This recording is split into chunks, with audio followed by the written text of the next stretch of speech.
অনেকেই কোয়েলের মাংস খেতে চায় না, ভাবে না জানি কেমন লাগবে খেতে, বাট একটু স্পাইসি করে রান্না করলে খেতে অসাধারণ লাগে।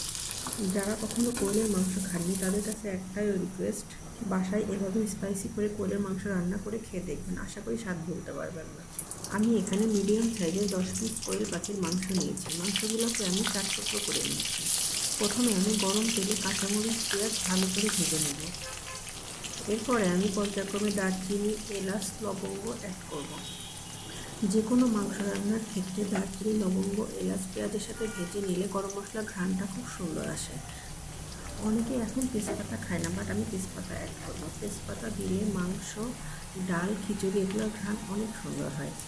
পেঁয়াজ মরিচ ভাজা লাল লাল হয়ে গেলে আস্তে আস্তে আদা রসুন জিরা পেঁয়াজ বাটা অ্যাড করব।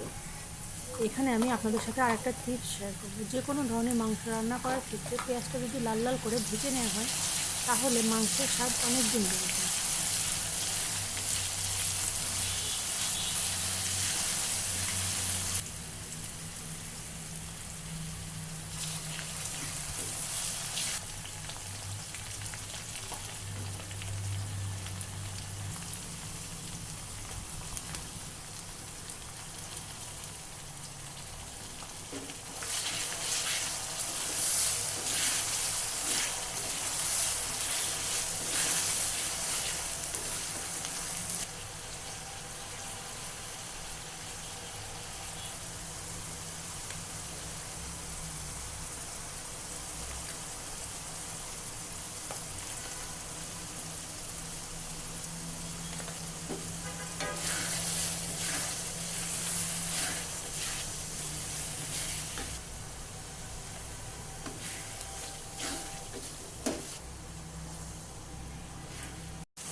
আমি এখানে বাটা মশলা ব্যবহারের পাশাপাশি গুঁড়া মশলাও ব্যবহার করেছি।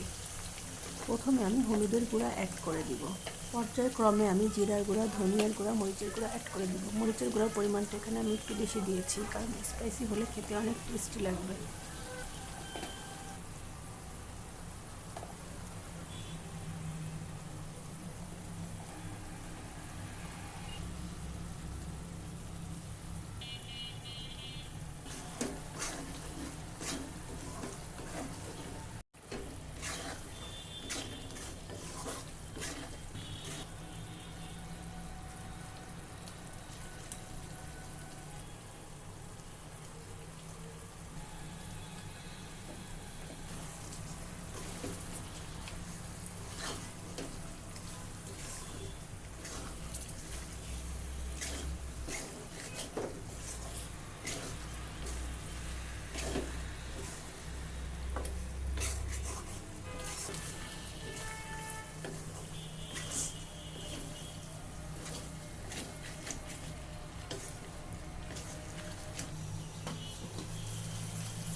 দেখুন মাংসটি দেখতে কতটা লোভনীয় হয়েছে, খেতেও অসাধারণ হয়েছে।